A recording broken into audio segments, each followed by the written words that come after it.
City Ravi versus Lakshmi Hebbalkar ವಿವಾದಕ್ಕೆ ಒಂದು ಹೊಸ ಆಯಾಮವನ್ನ, ಹೊಸ ದಿಕ್ಕನ್ನೇ ಕೊಡುವಂತಹ ಒಂದು ವಿಡಿಯೋ ಸಾಕ್ಷಿ ಜೊತೆ ನಾನು ನಿಮ್ಮ ಎದುರು ಬಂದಿದ್ದೇನೆ. ನೋಡಿ, ಇಲ್ಲಿಯವರೆಗೂ ನಡೆದ ಚರ್ಚೆಯೇ ಬೇರೆ. ಈ ವಿಡಿಯೋ ನೀವು ನೋಡಿದ ನಂತರ ಅರೆ ಹೀಗಾಗಿತ್ತಾ, ವಿಧಾನ ಪರಿಷತ್ನಲ್ಲಿ ಈ ರೀತಿಯೂ ಆಗಿತ್ತಾ? ನೋಡಿ, ಇಡೀ ವಿವಾದಕ್ಕೆ ಬಿಜೆಪಿ ಪಕ್ಷದ ಒಬ್ರು MLC ಕಾರಣರಾದ್ರ ಹೌದು ಅನ್ನುವಂತ ಚರ್ಚೆಯೂ ಶುರುವಾಗಿದೆ. ಇಲ್ಲಿಯವರೆಗೂ ನಡೆದಂತ ಚರ್ಚೆಗೆ ಒಂದು ವಿಭಿನ್ನವಾದ ದಿಕ್ಕನ್ನ, ಆಯಾಮವನ್ನೇ ಕೊಡಲಿದೆ. ಹಾಗಾದ್ರೆ ಯಾರು ಆ ಬಿಜೆಪಿ MLC? ಯಾವುದು ಆ ವಿಡಿಯೋ ಸಾಕ್ಷಿ? ಆ ವಿವರವನ್ನ ಕೊಡೋ ಸಲುವಾಗಿ ನಾನು ಬಂದಿದ್ದೇನೆ. ಆತ್ಮೀಯರೇ, ವಾರ್ತೆ ವಿಶೇಷ ಕಾರ್ಯಕ್ರಮಕ್ಕೆ ಸ್ವಾಗತ. ನಾನು ವೀರೇಂದ್ರ ಉಪ್ಪುಂದ.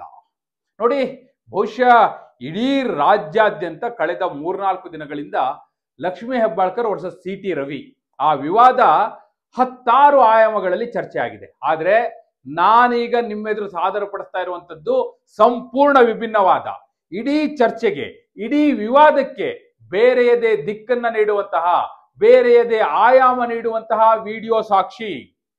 ಮೊದಲು ಭಾರತಿ ಶೆಟ್ಟಿ ಅವರು ಸಭಾಪತಿಗಳ ಪೀಠದಲ್ಲಿ ಕುಳಿತು ಸದನವನ್ನು ನಡೆಸುವಾಗ ತಾರಕಕ್ಕೆ ಹೋಯ್ತು ಪ್ರತಿಭಟನೆ ಅನ್ನುವಂಥದ್ದು. ವಾಕ್ಸಮರ ಜೋರಾಯ್ತು ಬಿಜೆಪಿ ಹಾಗೂ ಕಾಂಗ್ರೆಸ್ ನಡುವೆ. ಆ ಹಿನ್ನೆಲೆಯಲ್ಲೇ ಹೊರಟ್ಟಿಯವರು ಬಂದು ಸದನವನ್ನ ಮುಂದೂಡ್ ಹೋದ್ರು. ಅದಾದ ಮೇಲೆ ಎಲ್ರು ಬಾವಿಗಿಳಿದ್ರು. ಬಿಜೆಪಿಯವರು, ಕಾಂಗ್ರೆಸ್ ಅವರು ಎಲ್ಲರೂ ಕ್ಯಾಮ್ರಾ ಎದುರುಗಡೆ ಬಂದು ಅಂಬೇಡ್ಕರ್ ಅವ್ರ ಫೋಟೋ ತೋರಿಸಿ ಪರಸ್ಪರ ವಾಕ್ಸಮರ ಆಗ್ಲೇ ತಾರಕಕ್ಕೆ ಹೋಯ್ತು. ಆಗ್ಲೇ ಅವ್ರ ವಿರುದ್ಧ ಇವರು, ಇವ್ರ ವಿರುದ್ಧ ಅವರು ತೀರಾ ವೈಯಕ್ತಿಕ ಮಟ್ಟಕ್ಕೆ ಹೋಗಿ ವಾಕ್ಸಮರವನ್ನ, ಮಾತಿನ ಚಕಮಕಿಯನ್ನ ನಡೆಸಿದ್ರು. ಸೊ ಅದಾದ ನಂತರ ಯಾವಾಗ ಅವರವ್ರ ಸೀಟ್ ಬಳಿ ಬಂದ್ರಲ್ಲ, ಅದೆಲ್ಲ ನಡೀತು. ಮತ್ತೆ ಸಭಾಪತಿ ಬಂದ್ರು, ಹೋದ್ರು. ಅದಾದ್ಮೇಲೆ ಲಕ್ಷ್ಮಿ ಹೆಬ್ಬಾಳ್ಕರ್ ಬಂದು ತಮ್ಮ ಸೀಟಲ್ಲಿ ಕೂತ್ಕೊಂಡ್ರು. CT ರವಿ ಅವರು ತಮ್ಮ ಸೀಟಲ್ಲಿ ಎದುರುಗಡೆ ನಿಂತ್ಕೊಂಡಿದ್ರು. ನಾನು ನಿಮಗೀಗ ತೋರಿಸ್ತೀನಿ. ಇದರ ನಂತರ ಏನಾಯ್ತು ಅನ್ನೋ ವಿಡಿಯೋ ಇದೆಯಲ್ಲ, ಅದು ಇಂಪಾರ್ಟೆಂಟ್. ಅಲ್ಲಿ ಎಂಟರ್ ಆಗುವಂತ ಒಬ್ರು ಬಿಜೆಪಿ MLC ಇಂಪಾರ್ಟೆಂಟ್. ಇವರಿಬ್ಬರ ನಡುವೆ ಒಬ್ರು ಎಂಟರ್ ಆಗ್ತಾರೆ. ಅವರೇ ಇಡೀ ಪ್ರಕರಣಕ್ಕೆ ವಿಭಿನ್ನವಾದ ದಿಕ್ಕನ್ನ ನೀಡಿರುವವರು. ನೋಡಿ ಏನಾಗುತ್ತೆ, CT ರವಿ ಅವರು ಈ ಕಡೆ ಬಂದು ನಿಲ್ತಾರೆ, ಲಕ್ಷ್ಮಿ ಹೆಬ್ಬಾಳ್ಕರ್ ತಮ್ಮ ಸೀಟಲ್ಲಿ ಕೂತಿರ್ತಾರೆ. ಪ್ರತಿಭಟನೆ, ಘೋಷಣೆ ನಡೀತಾ ಇರುತ್ತೆ. ಇವರಿಬ್ಬರ ನಡುವೆ ಅದು ವೈಯಕ್ತಿಕಕ್ಕೆ ಹೋಗುತ್ತೆ. ವೈಯಕ್ತಿಕ ಮಟ್ಟಕ್ಕೆ ಹೋದಾಗ ಆ ಕಡೆಯಿಂದ ಕೊಲೆಗಡಿಕ ಅನ್ನೋದು, ಈ ಕಡೆಯಿಂದ ಈಗೇನ್ ಚರ್ಚೆ ಆಗ್ತಾ ಇದೆಯಲ್ಲ, ಪ್ರಾಸ್ಟಿಟ್ಯೂಟ್ ಅಂದ್ರು ಅಂತ, ಇಲ್ಲ ಫ್ರಸ್ಟ್ರೇಟೆಡ್ ಅಂದ್ರು ಅಂತ, ಈ ರೀತಿಯಾಗಿ ಅವರೊಂಥರ ಇವರೊಂಥರ ಹೇಳ್ತಿದಾರಲ್ಲ, ಆ ಪದ ಬಳಕೆ ಆಗುತ್ತೆ. ಪರಸ್ಪರ ಅದ್ ನಡೆಯುತ್ತೆ. 12 ಬಾರಿ ಅವರಿಬ್ಬರ ನಡುವೆ ಆ 2 ಪದಗಳು ಎಕ್ಸ್ಚೇಂಜ್ ಆಗುತ್ತೆ. ಅಷ್ಟಾದ ನಂತರ CT ರವಿ ಅವರು ತಿರುಗ್ತಾರೆ, ಹಿಂದ್ಗಡೆ ಇದ್ದವ್ರು ಮಾತಾಡ್ತಾರೆ. ತಮ್ಮ ಪಾಡಿಗೆ ತಾವು ಆ ಕಡೆ ಮೀಡಿಯಾ ಗ್ಯಾಲರಿ ಇರುತ್ತೆ, ಅಲ್ಲಿ ಹೋಗಿ ಮೀಡಿಯಾ ಫ್ರೆಂಡ್ಸ್ ಮಾತಾಡ್ತಾರೆ. ಅದಾದ ನಂತರ ಹೊರಗೆ ಹೋಗ್ತಾರೆ. ಸೊ ಇಷ್ಟರೊಳಗಾಗ್ಲೇ CT ರವಿ ಅವರು ಆ ಪದವನ್ನ ಬಳಸಿ ಆಗಿತ್ತು. ಲಕ್ಷ್ಮಿ ಹೆಬ್ಬಾಳ್ಕರ್ ಇಷ್ಟೆಲ್ಲ ಆದ ನಂತರ ಸುಮ್ಮನೆ ಕೂತಿದ್ರು, ಸೈಲೆಂಟ್ ಆಗಿ ಕೂತಿದ್ರು. ಸರಿಸುಮಾರು 1 ನಿಮಿಷ ಆದ ನಂತರವೂ ನಾ ಹೇಳದ್ನಲ್ಲ, CT ರವಿ ಅವರು ತಿರುಗಿ ಹಿಂದ್ಗಡೆ ಇದ್ದವ್ರನ್ನೆಲ್ಲ ಮಾತಾಡಿಸಿ, ಮೀಡಿಯಾ ಗ್ಯಾಲರಿ ಹತ್ರ ಹೋಗಿ ಮೀಡಿಯಾ ಫ್ರೆಂಡ್ಸ್ ಮಾತಾಡಿಸಿ ಹೊರಗೆ ಹೋಗ್ತಾರೆ. ಲಕ್ಷ್ಮಿ ಹೆಬ್ಬಾಳ್ಕರ್ ಸುಮ್ಮನೆ ಕೂತಿದ್ರು. ಯಾವಾಗ CT ರವಿ ಅವರು ಆ ಪದವನ್ನ ಬಳಸಿದ್ರು, ಆಗ ಅವ್ರು ರಿಯಾಕ್ಟ್ ಮಾಡ್ಲಿಲ್ಲ. ಆಗ ಅವರು ಅಯ್ಯೋ ಈ ರೀತಿಯ ಪದ ಬಳಸ್ಬಿಟ್ರ ಅಂತೇಳಿ ಅಕ್ಕಪಕ್ಕದವ್ರಿಗೆ ಹೇಳಲಿಲ್ಲ. ಆಗ ಅವರು ರೊಚ್ಚಿಗೆ ಹೇಳಲಿಲ್ಲ. ಆಗ ಕೇವಲ ಅವರಿಬ್ಬರ ನಡುವೆ ಅದೇ ಒಂದು ಪದ ಎಕ್ಸ್ಚೇಂಜ್ ಆಗ್ತಾನೆ ಇತ್ತು. 12 ಬಾರಿ ಎಕ್ಸ್ಚೇಂಜ್ ಆಯ್ತು. ಇವರು ಅಕ್ಕಪಕ್ಕದ ಸದಸ್ಯರಿಗಾಗ್ಲಿ, ಸಭಾ ನಾಯಕರಿಗಾಗ್ಲಿ, ಸ್ಪೀಕರ್ಗಾಗ್ಲಿ ಹೋಗಿ ದೂರನ್ನು ಕೊಡ್ಲಿಲ್ಲ. ನಾ ಹೇಳಿದ್ನಲ್ಲ, ಇಷ್ಟೆಲ್ಲ ಆಗಿ ಮೀಡಿಯಾ ಫ್ರೆಂಡ್ಸ್ ಮಾತಾಡ್ಸ್ಕೊಂಡು CT ರವಿ ಅವ್ರು ಹೊರಗೆ ಹೋದ್ಮೇಲೂ ಕೂಡ ಲಕ್ಷ್ಮಿ ಹೆಬ್ಬಾಳ್ಕರ್ ಸುಮ್ಮನೆ ತಣ್ಣಕ್ಕೆ ಕೂತಿದ್ರು. ಆಗ ಒಬ್ರು ಬರ್ತಾರೆ, ಬಿಜೆಪಿ MLC. ಅವ್ರು ಬಂದು ಬಿಜೆಪಿಯ MLC ವಿರೋಧ ಪಕ್ಷದ ಸ್ಥಾನದಿಂದ ಎದ್ದು ಬಂದು ಲಕ್ಷ್ಮಿ ಹೆಬ್ಬಾಳ್ಕರ್ ಪಕ್ಕ ಕೂರ್ತಾರೆ. ಲಕ್ಷ್ಮಿ ಹೆಬ್ಬಾಳ್ಕರ್ ಪಕ್ಕ ಕುಳಿತು ಕೆಲವು ಸಮಯ ಮಾತನಾಡ್ತಾರೆ ಅವರು. ಹಾಗೆ ಮಾತಾಡಿದ್ದು ಲಕ್ಷ್ಮಿ ಹೆಬ್ಬಾಳ್ಕರ್ ರೊಚ್ಚಿಗೆದ್ದು ಎದ್ದು ನಿಂತು ಆ ಕಡೆ ಕೈ ತೋರಿಸಿ, ಹೆಂಗ್ ನನಗೆ ಹಿಂಗೆ ಹೇಳ್ತಾರವರು ಅಂತೇಳಿ ಎದ್ದು ಹೋಗಿ BK ಹರಿಪ್ರಸಾದ್ ಅವರಿಗೆ, ಸಲೀಂ ಅಹಮದ್ ಅವರಿಗೆ, ಉಮಾಶ್ರೀ ಅವರಿಗೆ, ನಾಗರಾಜ್ ಯಾದವ್ ಅವರಿಗೆ ಎಲ್ಲರನ್ನು ಕರ್ಕೊಂಡು ದೂರು ಕೊಡ್ತಾರಲ್ಲಿ. ನೋಡಿ ಈ ರೀತಿ ಪದ ಬಳಸಿದ್ರು ಅಂತ. ಆವಾಗ ಅವ್ರು ರಿಯಾಕ್ಟ್ ಮಾಡೋದು. ಅಲ್ಲಿವರೆಗೂ ರಿಯಾಕ್ಟ್ ಮಾಡಿರಲ್ಲ. ನಾನೀಗ ವಿಡಿಯೋ ತೋರಿಸ್ತೀನಿ ನಿಮಗೆ.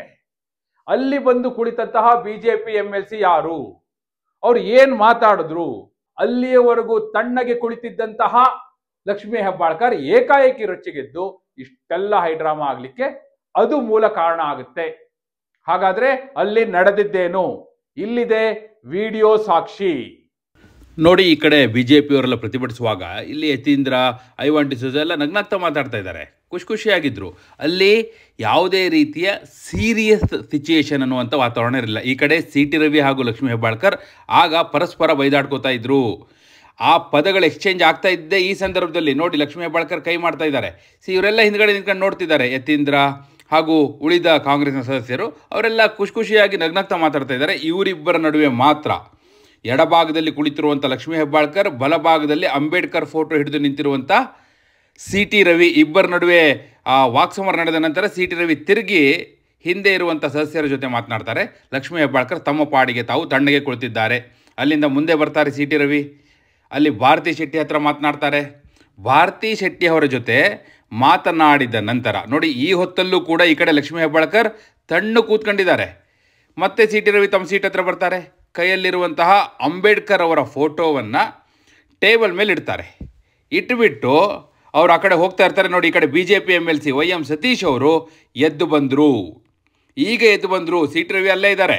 YM ಸತೀಶ್ ನೇರವಾಗಿ ಲಕ್ಷ್ಮೀ ಹೆಬ್ಬಾಳ್ಕರ್ ಬಳಿ ಬರ್ತಾರೆ. ಅವರ ಪಕ್ಕ ಕೂತ್ಕೋತಾರೆ.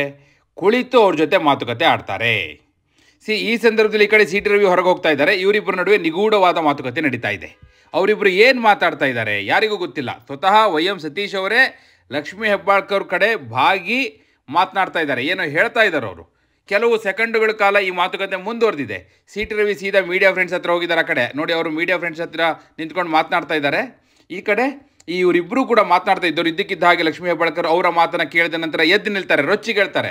ರೊಚ್ಚಿಗೆದ್ದು ಹಾಗೇ ನೇರವಾಗಿ ಅವರು BK ಹರಿಪ್ರಸಾದ್ ಅವರ ಬಳಿ ಹೋಗ್ತಾರೆ. BK ಹರಿಪ್ರಸಾದ್ ಎದ್ದು ನಿಲ್ತಾರೆ. ಲಕ್ಷ್ಮೀ ಹೆಬ್ಬಾಳ್ಕರ್ ಬಂದಿದ್ದು ನೋಡಿ ಅವ್ರ ಹತ್ರ ದೂರು ಕೊಡ್ತಾರೆ. ನೋಡಿ ಸಿ ಟಿ ರವಿ ನನ್ನ ಬಗ್ಗೆ ಈ ರೀತಿಯ ಪದವನ್ನು ಬಳಸಿದ್ದಾರೆ ಅಂತೇಳಿ. ಪಕ್ಕದಲ್ಲಿ ನಾಗರಾಜ್ ಯಾದವ್ ಇದ್ದಾರೆ. ಬೇರೆ ಬೇರೆ ಸದಸ್ಯರೆಲ್ಲ ಒಟ್ಟುಗೂಡ್ತಾರೆ. ಸಿ ಟಿ ರವಿ ಹೊರಗೋದ್ರು. ಈ ಕಡೆ ಇವರು ರೊಚ್ಚಿಗೆದ್ದು BJP ಸದಸ್ಯರ ಕಡೆ ಕೈಯನ್ನು ತೋರಿಸಿ ಈ ರೀತಿಯ ಪದವನ್ನು ಬಳಸಿದ್ದಾರೆ, ಅವ್ವಾಚ್ಯ ಶಬ್ದವನ್ನು ಬಳಸಿದ್ದಾರೆ ಅಂತೇಳಿ ಕೂಗಾಡ್ತಾರೆ. ಬಲ್ಕಿಸ್ ಬಾನು ಇದ್ದಾರೆ. ನೇರವಾಗಿ ಪೀಠದ ಮೇಲೆ ಹೋಗ್ತಾರೆ.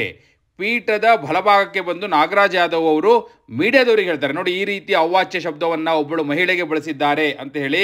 ಅಲ್ಲಿ ಮಾಧ್ಯಮದವರಿಗೂ ಕೂಡ ದೂರನ್ನು ಹೇಳಿ ಅದಾದ ನಂತರ ಸ್ಪೀಕರ್ ಚೇಂಬರಿಗೆ ಹೋಗ್ತಾರೆ. ಅಲ್ಲೇ ಹಿಂಭಾಗದಲ್ಲಿರುವಂತಹ ಸ್ಪೀಕರ್ ಚೇಂಬರಿಗೆ ಹೋಗಿ ದೂರನ್ನು ಕೊಡ್ತಾರೆ.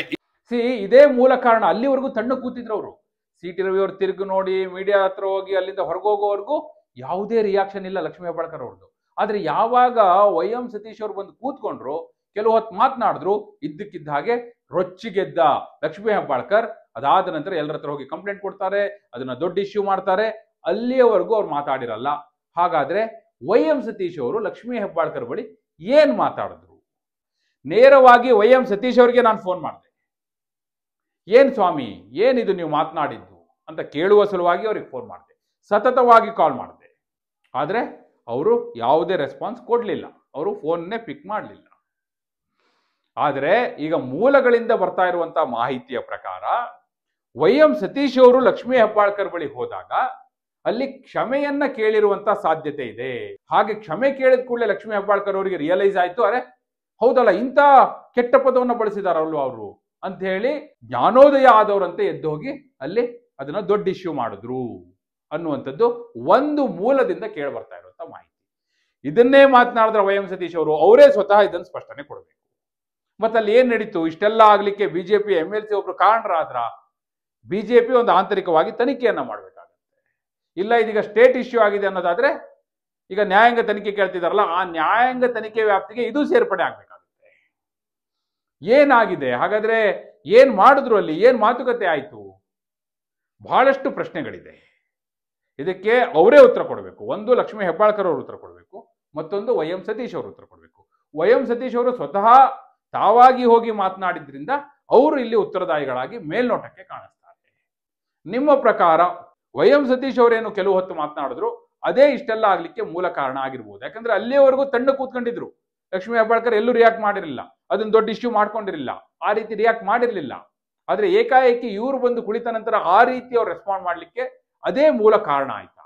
ಅವರಿಬ್ಬರ ನಡುವೆ ಏನು ಮಾತುಕತೆ ನಡೆದಿರ್ಬೋದು ಅಂತ ನೀವು ಭಾವಿಸ್ತೀರಿ? ಇದು ತನಿಖೆ ಆಗ್ಬೇಕಾದಂತ ವಿಚಾರ ಹೌದೋ ಅಲ್ವೋ? ನಿಮ್ಮ ಅಭಿಪ್ರಾಯವನ್ನ ಕಮೆಂಟ್ ಮೂಲಕ ತಿಳಿಸಿ. ಹಾಗೆ ನೀವಿನ್ನು ವಾರ್ತೆ ಚಾನೆಲ್ನ ಸಬ್ಸ್ಕ್ರೈಬ್ ಮಾಡಿಲ್ಲ ಅಂದ್ರೆ ಈಗಲೇ ಸಬ್ಸ್ಕ್ರೈಬ್ ಮಾಡಿ. ಧನ್ಯವಾದ.